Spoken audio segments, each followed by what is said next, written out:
Yo, what's up mga idol? Magandang umaga, tanghali at gabi na naman sa inyong lahat. Meron na naman tayong bagong reaction video, commentary, commenting, and etc. Pakinggan natin tong pinag-usapan nila. Isang complainant ang lumapit kay Congressman Busita about sa LTO Region 5. Tara at ating pakinggan. Eto na!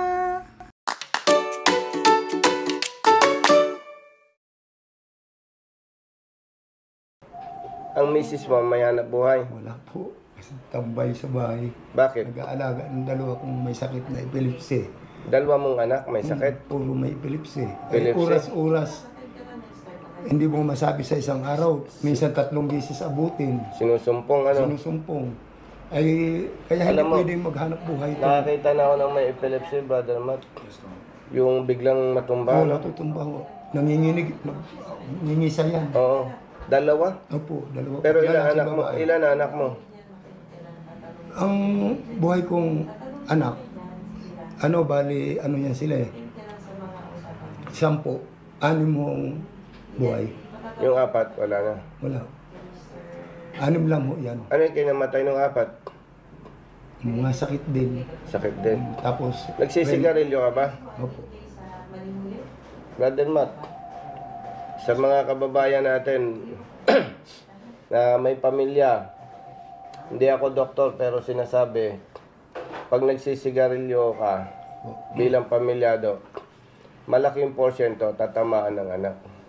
Kita mo, 4 na anak mo namatay sa sakit. Kasi matagal ka na nagsisigarilyo, ano? Ngayon, nagsisigarilyo ka pa rin. Opo.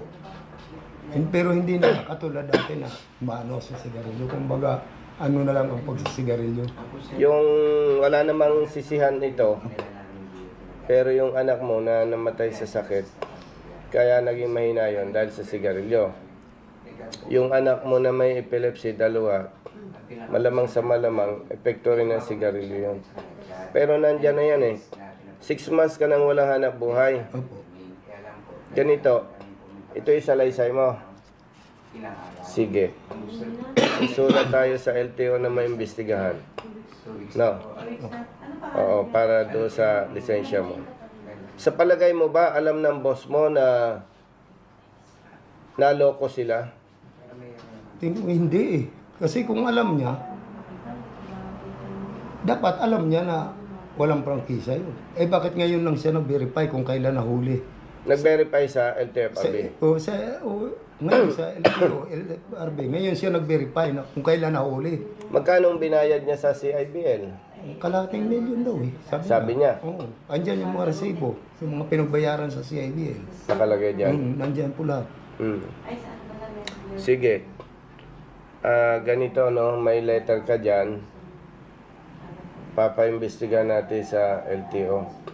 Nag-appeal ba kayo? Wala eh. Wala sir. Pero yung doon sa parte ng boss mo, hindi kailangan mag-appeal eh. Eh ang problema, ang multa niyan 1 million. Opo. Suspended ng 6 month. Tapos ngayon, nabiyahe pa yung bus. Yung unit. Oo. Kasi kumuha siya nagkabit ulit siya sa biyaheng Alabang. Biyaheng Alabang. Luton. Kumabit na naman siya ron para hindi ano yung bus niya.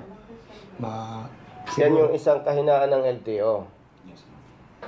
Dapat sa pagpapatupad ng batas tama. Okay, tamo. Ang nasacrifice driver. Tuloy ang biyahe. Peke ang plaka, siyempre. Tapos yan, matagal ka ng driver, di ba? Opo. Pag peke ang plaka, pag nasita, nagsusuhol yan sa police o enforcer. Tama? O, kaya nandiyan pa rin. Kaya habang may mga enforcer at may mga police na hindi sinseridad, walang sinseridad sa trabaho, yan ang nangyayari, may mga kolorom. Ang nasasacrifice yung katulad ni Kuya. No, ganito na lang. Papagawan ko ito ng letter sa lawyer ko, sa abogado, no? Para sa LTO. At papaimbestiga natin kasi Pwede ako nagkakamali pagka ganyan basta pampasahero. Ang liable talaga dapat dyan yung may-ari. Yes, po. Hindi naman natin hinahamak si Kuya. Ano ba naman ang kakayahan nitong mag-imbestiga? Kung koloro mo hindi, di ba? Hindi naman ibig sabihin, pinagtatanggol ko siya o kinokonsente ko siya, di ba? Pero dapat, maging makatao, patas at gagamitin ng LTO ang talino. Kumbaga, sabihin na nating mali, nagmaneho siya ng kolorom. Pero pag masusi mong inimbestigan, dapat maunawaan na itong mga driver na katulad niya ay walang kapasidad, walang kakayang mag-imbestiga kung koloro mo hindi. Di ba? So, umaasa tayo na maayos natin to. 6 months ka nang wala nga nabuhay. Nako. Ikaw ba? Drive ako? Anak ko po. Rider, Mobit rider. Mobit rider. Rider po yan. Oo. Brother Matt, may pera pa ba tayo dyan? Ako, kapatid, hindi ako politikong milyonaryo ha. Opo. Retired lang ako. Ako, retired police. Hindi naman ako nasangkot sa anomalya. Nagretiro ako. Talagang simpleng retirado lang.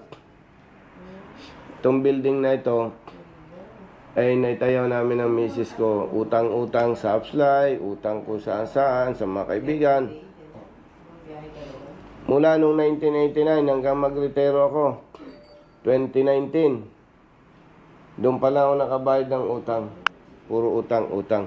Kaya talagang ako lang, kaya pumasok sa politika. Kawawa yung katulad nyo. No? At siguro, mapapansin ninyo, unang term ko pa lang sa Kongreso, no? Bakit gusto ko na magsenador? Pumasok ako sa politika, brothers. Hindi para magkatitulo. Pumasok ako sa politika para makapagsulong ng batas. No? Ang problema, patatlong taon ko na ngayon sa Kongreso, yung panukala natin batas, walang pag-asa. Nasa committee. O kung ako ay magtatatlong taon uli sa Kongreso, baka pag natapos yung 6 na taon, sasabihin ng mga motorista, ay wala namang ginagawa dyan si Colonel Busita. Ako naman, kaya kong sabihin ng diretso sa inyo, hindi ako tamad. Masipag na kongresista ako. Nagtatrabaho ko sa loob ng Kongreso, tatrabaho ko sa labas. Yun ang pangunahing dahilan kaya ako tumatakbo senador. Kung loobin ng Diyos, suportahan natin mga kababayan, maging senador ako, yung One Rider Party List, nasa Kongreso, tayo naman ay Pilipino, Brother Matt. Iba yung may kakampi ka sa baba. Ikaw nasa taas, may kakampi ka sa baba. Pinoy Pinoy tayo. So, yun ang dahilan. At maliban dyan, may mga nakita ako, Brother Matt, na problema na madaling aksyonan. Ang problema,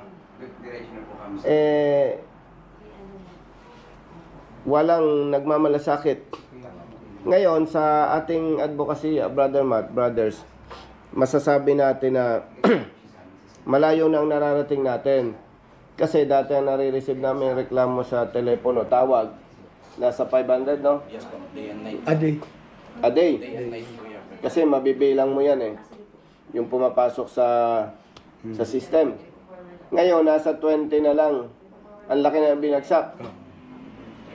Siyempre tayo bilang nagmamalasakit sa mga kababayan natin.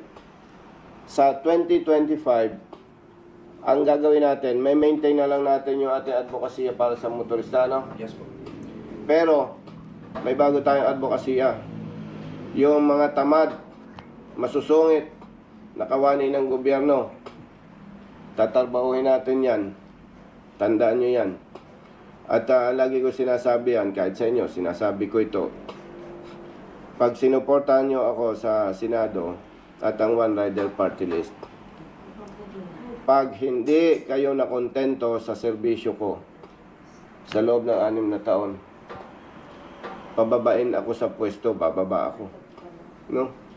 Ako lang, kaya ganito, naawa ako sa ating mga kababayan. Katulad mo, kitang-kita na ikaw ay biktima. No? Hindi naman itahan na hamak. Walang mangyayari sa'yo. Kung walang tutulong sa'yo. Meron nga, Brother Jerry, na driver ng bus. Nahuli ng LTO. Fake ang prangkisa. Fake ang plaka. Binigyan ng demerits. Nirevoke ang lisensya. Ay kung matalino ka, kasalanan ba ng driver yon? Kasalanan ng may-ari ng bus yun. Oh. Ay ano naman ang kakayahan ng driver ng bus para imbestigahan kung fake o hindi? Oh. Revoke ang lisensya. Kaya hindi tayo pabor dyan sa pagre-revoke ng lisensya. Dahil sa demerit system, Brother Jerry. Una, walang batas na nag-utos. Pangalawa, paulit-ulit natin, Brother Man, na patunayan, maraming LTO official, enforcers, police, hindi marunong magpatupad ng batas. Ibig sabihin, maraming nabibiktima, nabibigyan ng demerits na hindi tama. Oh. Ngayon, nabanggit ko sa inyo, ang may tutulong ko muna sa iyo, 2,000. Kasi hindi tayo milyonaryo. No? Hindi, naintindihan kita. Pinapaliwanag ko lang. Kasi sa mata ng iba, pag congressman ka, mapera ka eh. No? Ako kaya lang, sabi ng iba, Brother Jerry, pag kumandidato senador, kailangan 500 million. Mas maganda daw, 1 billion. Ako, walang 1 billion. Wala akong 500 million. Wala akong 50 million. Baka may mga kaibigan, tutulong, mapagsama-sama. Titiwala lang tayo sa Diyos, sa taong bayan, at sa COMELEC. Yun ang pinagtitiwala natin. Kaya makakaasa kayo na hindi tayo titigil. Marami pa tayo na ibang problema na dapat bigyan ng aksyon. Ayaw ko lang banggitin, Brother Jerry, baka masabi ng ating mga kababayan, parang nagyayabang lang ito si Congressman Busita. Ang style namin, mas marami ang gawa kaysa salita. No? Maraming gawa bago salita. Yung iba, maraming gawa, walang gawa. Na? Ay, paalala ko sa inyo, ha? Ako bilang kapwa Pilipino, ayaw ko na madidinig sa inyo na nagre-reklamo kayo doon sa nakapwesto, no? Nadinig nyo ba? Ang daming reklamo. Si ano? Ilan ang taong nakapwesto, wala namang ginagawa. Yung mga nakaupo sa pwesto, huwag ninyong sisihin. Ang ating sisihin, tayong botante. Kasi boto tayo ng boto, hindi natin ginagamit talino. Huwag kayong magpatukso sa pera, ha? Bakit ka mo? Pag kandidato, binigyan ko yung pamilya mo ng 10,000. Di iboboto nyo ako. Pagka-pwesto ko, bayad na kayo eh. Doon naman titira yun. Doon naman titira. Yun doon. Eh anong gusto mo? Yung hindi nagbigay ng pera pero naglilingkod sa taong bayan? Nakikinabang lahat. O, kaya ang challenge ko sa inyo mag-ama, kuya, huwag kayong magpadaya, gamitin isip. Ha? Pag bumoto kayo, suriin yung mabuti. Magtanong kayo sa iba. Oo, talagang makakatulong. Maawa kayo sa ating lahi. Kailan pa tayo babangon? Oh. No, wag nang magpaloko. Tingnan nyo yung naglilingkod, yung nagtatrabaho, yung mapapakinabangan. Kasi naman yun ay makikita sa gawa at salita. Diba? Huwag kayong magpaloko, ha. Mas matanda ka siguro sa akin, ano? 55. Mas matanda pala ako dito, no? 1969 ako, sir. Dahil mas matanda ako sa inyo, pag kayo nagpaloko, paguntugin ko kayo. Ano, Brother Jerry? Oh. Akala nyo, matanda ako sa inyo. Maputi No. lahi namin putiin buhok, sir. Gusto mong gumanda ang buhok mo? Dati ako nakakalbo eh. Pag ihi mo sa umaga, lagay mo sa baso, sa lagayan. Bago ka maligo, ibuhos mo sa ulo. Ganun. Totoo yun. Mm. Di ba, ha? Tama ho. Oh, sige. Di ba yung halaman? Alam mo yung matatanda, yung naghahalaman? Ay kasi kami, mahirap na pamilya. Laki sa bahay kubo eh. Di ba yung mga mahirap na pamilya, walang kubeta na ano eh. May anerola, yung iniihian. Alam mo yan? Arinola. Tapos pag itinatapon yung ihi doon sa puno ng halaman, di ba? Gumaganda ang halaman, hindi? Gumaganda, di ba? Maganda ho. So yun, may components na maganda sa halaman, sa atin meron din. Hindi ko sinasabing maniwala kayo, pero ako, ginagawa ko yan. No? Oo. Paglagay sa buhok, kilamos. Nakakabata boss yung ako. Hindi ka magkaroon ng pimples. No, mawawala ng pimples sa ihi. Oo. Hindi, totoo yan. Oo, ito mo. Kahit gamot ang ihi, kahit sa alipunga, pag may alipunga ka, Pwede nga palipo nga. ano mo yung ihi mo mismo. Huwag sa ibang ihi ibang Totoo yun. Sarili mo mismo, igamot mo sa alipunga. Kasi Ang dati bilis tumuyo. nagsusugat yung paa ko. Ang bilis tumuyo. Kasi madalas nagme-medyas agad ako, di nagsusugat. Ang dami ko bro dyan yung sinubukan gamot. Hindi umobra. Ihi. Ihi. Ang galing. Mas maganda siguro ihi ng dalaga. Ano? No? Kasama na Kaya mo. Hindi ang misis mo. Ha? Walang yan. Takot pala to sa asawa niya. Hindi, kala mo. O sige. Nakakarinig kasi ang anak eh. Kasama ba misis mo? Wala po kami lang. Dalawa. Kaya sumpong lang boss ng anak ko. Hindi kasi hindi ito magsusumo kasi mukhang bad boy din to eh. Di ba? Ano ka ba? Binata may asawa? Ay, kaya Oh. naman pala boss. Magkakontsaba kayo magtatay ano? Oh. Sige, ganon. Magdasal kayo na mabilis itong maaksyonan ng LTO. No? Kasi ang LTO naman ay hindi yan malupit. O ibig sabihin, pag nakakakita sila ng katwiran, lalo si Asik Bigor Mendoza and Attorney Greg Pua. Ang ganda ng tandem nun. Parehas abogado, parehas magaling, parehas makatao. Napanood ko po yung nyo kay kay LTO, kay assistant. Pero Napanood ko po yung may nyo motorsiklo kay- ka? Ikaw? Wala po. Yung motorsiklo mo sa'yo? Sangayon ka kay Senator Tulfo, pag magpaparehistro, ikaw dapat. Laki nga po ng ang dami nagre-react doon eh. Ay kung AFW ka, Ayun, nag-expire yung sasakyan ng pamilya mo, di umuwi ka. Tsaka yan, second hand din po kasi yun. Mm. Hanapin mo pa yung 10 years na, hanapin mo pa yung pinaka first owner. Hindi, huwag kayong mag-alala. Kasi may sinasagawang consultative meeting ang LTO. Mariresolve na yung problema mo. Importante, hindi nakaw, hindi involved sa crimes, hindi sangkot sa aksidente. Madaling mariresolve yun. Nagmungkahin na tayo sa LTO. Kaya yung sa'yo, mariresolve na. Pero hindi ka sangayon kay Senator Tulfo.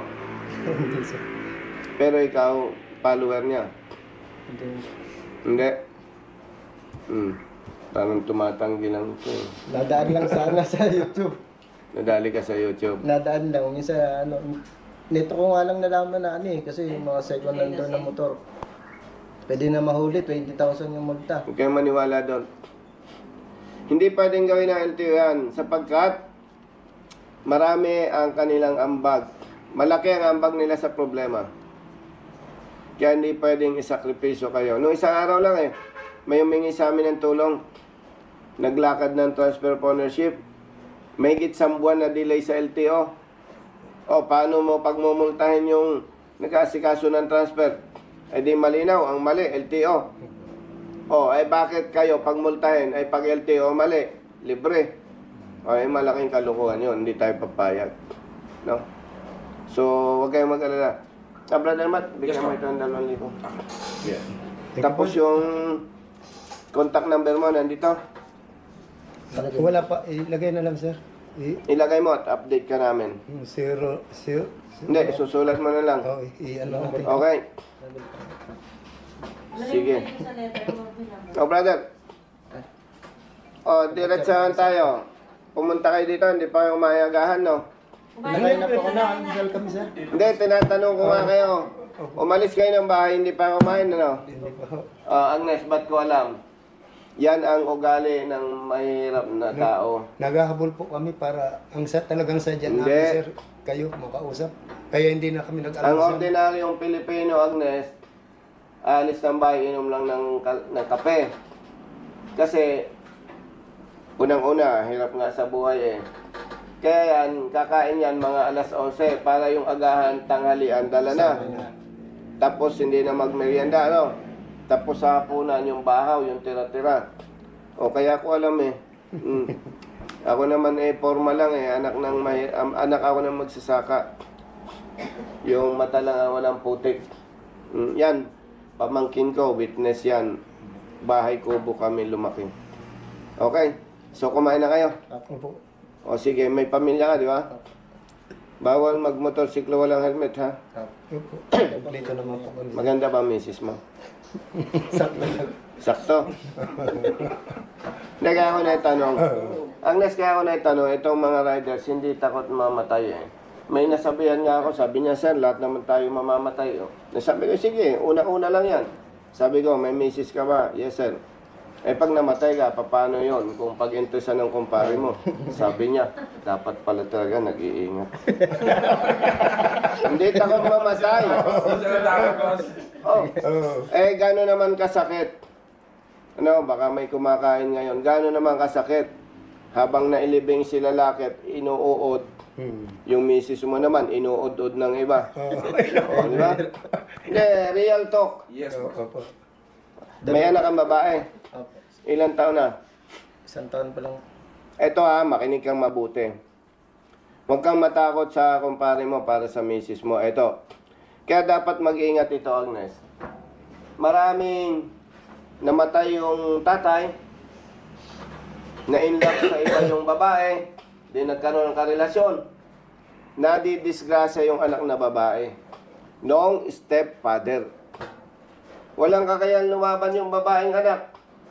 Tatakutin na pag nagsumbong ka sa nanay mo, papatayin ko kayong mag-ina. Wala na. Oh.